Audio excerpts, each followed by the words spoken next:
Hallelujah, purihin ang Panginoon. Hallelujah. So, ako'y nagpapasalamat sa Diyos dahil binigyan tayo ng pagkakataon na tayo makapaggawa ng audio mail or audio voicemail. Isang mensahe na ginawa ko po, hindi video kundi isa pong voice audio po. So, dalangin ko na ang papapala ng Diyos ay patuloy na dumadaloy sa inyong buhay, ang kapayapaan ng Panginoon, ang kanyang pag-ibig ay patuloy po nating tamasahin dahil po tayo po ay nilikha ng Diyos sa pamagitan ng kanyang pag-ibig.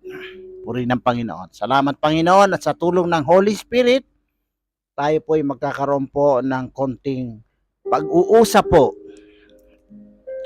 patungkol po sa justification. Inuulit ko, justification. Ang salitang justification ay marami na ring beses natin kadalasan naririnig sa church. Pero siguro marami pa rin hindi malirip ba? Tama ba yung Tagalog? Hindi masyadong maintindihan nito. Tulad nga po ng kadalasan marinig ko, isa na si Pastor June, ang ating senior pastor ng Jesus Faith, na yung salitang justification, kung ito daw po ay hihimayin natin, ay ang ibig sabihin daw po nito ay just as if I never committed sin. Inulit ko, justification ay just as if I never committed sin. Okay? So, bago po yun, basahin muna natin sandali ang sinasabi sa Galatians. Okay? Galatians 2:16. Sa English po muna. Galatians 2:16. Yet we know that a person is not justified by works of the law, but through faith in Jesus Christ. So we also have believed in Christ Jesus in order to be justified by faith in Christ and not by works of the law, because by works of the law no one will be justified. Yun po ang sabi sa Galatians 2:16, English Standard Version po. Titignan natin sa Tagalog po ito Magandang balita. Gayunman, alam naming ang tao'y pinapawalang sala sa pamamagitan ng pananampalataya kay Hesukristo at hindi sa pamamagitan ng pagsunod sa kautusan. Kaya kami ay sumasampalataya kay Kristo Jesus upang mapawalang sala sa pamamagitan ng pananampalataya sa Kanya at hindi sa pamamagitan ng kautusan, sapagkat walang taong pinawalang sala sa pamamagitan ng pagsunod sa kautusan. Hallelujah. So, justification po. Tinignan ko po ang noun. Justification is a noun. Ito po ay isang salita na ina-identify, ginagamit ito, ina-identify or tinatawag, pinapangalanan ang isang bagay o isang tao. Okay? It identify a person or name a person in a particular person. So, justification, ito ay isang act or an instance of justifying or vindication. The act or process or state of being justified by God to justify. Now, yung salitang justify po ay verb. Isa itong transitive verb. Transitive verb, nang ibig sabihin, una, to prove to be just, to show, to have had a sufficient legal reason, to judge, to regard or treat as, sa theology or treat as righteous and worthy of salvation. God justifies with His forgiveness and grace anyone who comes to Him. So, for short, ang transitive verb ay isang action. Ganito po kasimple po yan. Ako ay receiver of the action. Halimbawa, ano yung action? Yung pagpapataw or yung pagpapawalang sala. Ako yung receiver of the action. So, ang sentence ay, I receive the gift. So, sa madalit salita, forgiveness, pagpapawalang sala, to be justified, or to be forgiven, ay isa pong kaloob, isang regalo sa Tagalog.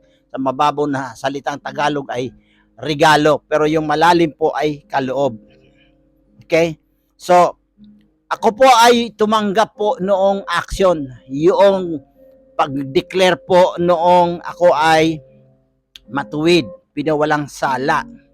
So, in other words, God is declaring, identifying me, calling me as justified, nang ibig sabihin, ako'y nabigyan ng katwiran or ako'y ginawa niyang kanyang katwiran. Okay? Now, itong pinag-uusapan po nating justification, ito po ay irreversible divine declaration of God. Inuulit ko, it is the irreversible divine declaration of God. Na ang ibig sabihin, na hindi na pwedeng baliin kung ano man ang idineclare ng Diyos patungkol dito sa sinasabi na pinag-uusapan nating justification. Okay? So tayo po ay pinawalang sala, na-justify na po tayo sa pamagitan po ng pananampalataya. Ayon po sa binasa po natin sa Galatians 2. Excuse me. So, ang justification ay ikaw at ako'y dineclared. Ibig sabihin ng dineclared or dineclared ay ipinahayag. Ikaw at ako ay dineclared, ipinahayag ng Diyos na matuwid, righteous, matuwid. At ito'y natanggap natin sa pamagitan ng ating faith, ng ating pananampalataya kay Kristo at sa kanyang tinapos doon sa krus ng Kalbaryo. At ito'y hindi sa ating mga mabubuting gawa or pagtalima or pagsunod or pagtupad ng kautusan. Ang ating Amang Diyos ay maaring malugod. Malugod means God might be pleased with us. Malugod ang Diyos sa ating mga gawa. Tulad ng ating mga magulang na nalulugod sa kanilang mga anak. Ngunit, tanging pananampalataya lang kay Hesukristo, kaya tayo pinawalang sala, justified, at dito ang amay nalulugod nang dahil sa tinapos na gawa ni Kristo. Inuulit ko, ang Diyos ay nalulugod doon. Kaya tayo pinawalang sala, na justified tayo, siya ay nalulugod hindi dahil sa ating mabuting gawa, kundi siya ay nalugod doon sa ginawa ni Kristo, sa tinapos ni Kristo, at ikaw ay nagkaroon, at ikaw at ako ay nagkaroon ng pananampalataya doon sa tinapos na gawa ni Kristo sa krus ng Kalbaryo. Mga kapatid, hindi tayo napawalang sala or being justified ng anumang ating ginawa. Ginawa niya tayong matuwid or kanyang katwiran kay Kristo sa pamagitan, inuulit ko, sa pamagitan ng pananampalataya sa kanya. Ito ay nang dahil sa tinapos na gawa ni Kristo at sa kanyang kagandahang loob, sa kanyang grace or sa dakilang biyaya, imposibleng ang Diyos ay malugod kung wala rin lang namang pananampalataya. God cannot be pleased without faith. Okay? Inuulit ko, God cannot be pleased without faith. Okay? Ang kautusan, ito yung malinaw na nililinaw po natin. Ang kautusan ni Moises ay hindi sa pamagitan ng pananampalataya. Dahil walang faith ang kautusan. Hindi nito mapapawalang sala or ma-justify ang sino man. Ang kautusan ay nilalantad or nilantad, pinahayag or ipinakikita ang kasalanan. So tuwing titingin ka sa kautusan, para bang tumitingin ka sa lamin at nakikita mo ang dumi mo. Yun po ang ibig sabihin ng kautusan. So ang kautusan ay inilantad, ipinapakita ang kasalanan sa atin. Ngunit ang kautusan, wala po itong kapangyarihang alisin, linisin, patawarin, or maging hugasan, patawarin ang kasalanan. Tanging si Kristo lamang ang nag-alis, naglinis, naghugas, at pinatawad lahat. Inuulit-ulit ko lahat dahil po the past, present, and the future sin, lahat ay kanya nang pinatawad. Okay? Noong Jesus, nung siya ay nandoon sa krus ng Kalbaryo, siya po'y naging kasalanan. Ginanap niya ang divine exchange doon sa krus ng Kalbaryo. Siya yung walang kasalanan, tayo yung makasalanan, nagkaroon po ng divine exchange. Yun ang ibig sabihin ng divine exchange. Upang tayo ay gawin ng ating amang Diyos na kanyang katuwiran. The righteousness of God in Him. Babasahin natin yan po sa 2 Corinthians 5:21. Tandaan po natin ito bago ako mag-close, bago natin basahin yung dalawa pang natitirang verses. Sorry, ikaw at ako ay completely, you can say this to yourselves, I am completely justified, or sa Tagalog, ikaw at ako ay ganap na matuwid, ganap na makatuwiran 100%. Ganap na matuwid, completely justified, ganap na makatuwiran 100%. Bakit? Kasi yung tinapos na gawa ni Kristo Jesus sa krus ng Kalbaryo ay 100% perfect. Inuulit ko, yung ginawa ni Jesus sa krus ng Kalbaryo ay 100% perfect. Ginawa niya yon para sa atin, upang tayo ay i-declare ng Diyos na matuwid, justified, pinawalang sala, pinakabanal, okay? Pinakamamahal ng Diyos. Hallelujah. So, therefore, 100% yung ginawa ni Jesus na ating Panginoon doon sa krus ng Kalbaryo. Therefore, yung action of God declaring you as justified and righteous, hindi na po pwedeng mabali yon. That is a divine declaration ng Panginoon. At walang sino man na pwedeng baliin po yon. Ikaw at ako ay completely, inuulit ko, na matuwid, completely justified, completely forgiven, completely sanctified, completely justified, forgiven, and righteous. Okay? Ito po ang sinasabi sa Galatians 3:23-25. But before faith came, according to King James, Galatians 3:23-25. But before faith came, we were kept under the law, shut up unto the faith which should afterwards be revealed. Wherefore, the law was our schoolmaster to bring us unto Christ, that we might be justified by faith. But after that faith is come, ayan na, nung dumating na po yung faith, yung pananampalataya, nakaloob ng Diyos, we are no longer under a schoolmaster. Sino daw po yung schoolmaster? The law of Moses. Nung dumating na yung faith, yung kaloob ng Diyos, according to Ephesians 2, for by grace, through faith, you are saved. So, nung dumating na daw po ito, we are no longer under a schoolmaster. The schoolmaster here is yung law of Moses. Amen? 2 Corinthians 5:21.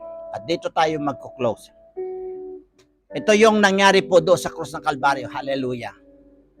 how God demonstrated this great love for us while we were yet sinners, Christ died for us. Kapatid, ikaw at ako, nung wala pa kay Kristo, tayo hiwalay sa Diyos. Tayo ay, actually, akala natin buhay tayo, pero tayo ay patay. Tayo po nasa ilalim ng kamatayan, ng sakit, karamdaman, ng sumpa ng kasalanan. Okay? Yun ang ating old nature. Doon sa krus ng Kalbaryo, nanampalataya po tayo. Dahil ito tinuturo po sa Galatians, sa pinag-aralan po natin, na sa pamagitan ng panampalataya, doon sa ginawa ni Kristo, nagkaroon po doon ng divine exchange. At nung oras po na yon, nagkaroon ng divine declaration ng Diyos na inuulit ko, itong divine declaration na ito ng Panginoon, ay walang sino man na pwedeng bumali or palitan, baguhin, bastusin, ayusin. No. Okay? Ito po ang isa sa mga divine declaration doon.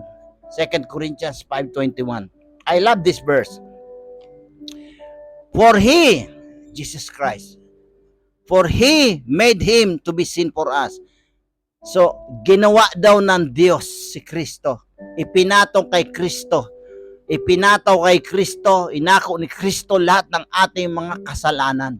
For He had made Him to be sin for us, who knew no sin, na si Kristo walang pagkakasala ni anumang kasalanan, wala siyang ginawa na kasalanan. For He had made Him to be sin for us, who knew no sin, that we, ikaw at ako, that we might be made the righteousness of God in Him. So that we might be made the righteousness of God in Christ. So, purihin ng Panginoon, we are justified just as if we never committed sin. Sa harap ng Diyos, ikaw ay malinis na, ipinatawad na ng Diyos lahat ng kasalanan mo. Wala siyang naalala ni isang kasalanan dahil according to Hebrews, He don't remember. Wala na siyang naalalang nagawa nating kasalanan. We are declared, divinely declared, justified 100%. We are 100% righteous. We are 100% forgiven. So, wag na po nating isipin na kasi maaaring gawa ng kaaway na nagda-doubt ka po sa tinapos na gawa ni Kristo. 100% po perfect ang ginawa ni Kristo sa krus ng Kalbaryo upang ikaw ay maging perfect sa presensya ng Diyos. Amen ho ba? Sorry. Purihin ang Panginoon. Salamat sa nagdaang mga minuto. Dalangin ko, Father, in the name of Jesus, na sino man makapakinig ng audio na ito, Panginoon, ay patuloy na lumago, to grow in grace and in the knowledge of our Lord Jesus Christ, for us to continue to have faith and believe the finished work of Christ, na ito yung 100%. At dahil dito, therefore, Father, according to your divine declaration sa iyong sinabi sa mga verses na ito namin binasa po, according to your divine declaration, we believe, we accept, and we see ourselves, our identity in the finished work of Christ, that we are, if Christ 100% finished work, therefore, we are 100% justified, sanctified, 100% forgiven, we are 100% holy, we are 100% na meron na pong eternal life. Sa pagdating ng panahon, makakasama ka na po namin amang Diyos sa kalangitan, dahil ito po ang ibig sabihin ng buhay na walang hanggan. Hindi lamang po na makarating kami ng langit, kundi ay upang ikaw po ay makaniig po namin. Hallelujah. Purihin po Panginoon, salamat sa mga kapatid ko na nagkaroon ng time na makinig ng message na ito. Sama sila naroon, pagpalain mo po, nawa ito ay patuloy po na ang kagandahang loob mo, the gospel of grace, ay patuloy po na may hayag po namin bilang iyong mga ambassadors of Christ. Maraming salamat. Ang aking mga kapatid na ito, pakagamitin mo at ma-share po din nila sa kanilang mga mahal sa buhay at mga kapatid at sa mga kaibigan po. Thank you, Lord God. We give you all the praise and glory for your divine declaration that we are justified we are righteous. In Jesus' name, amen and amen.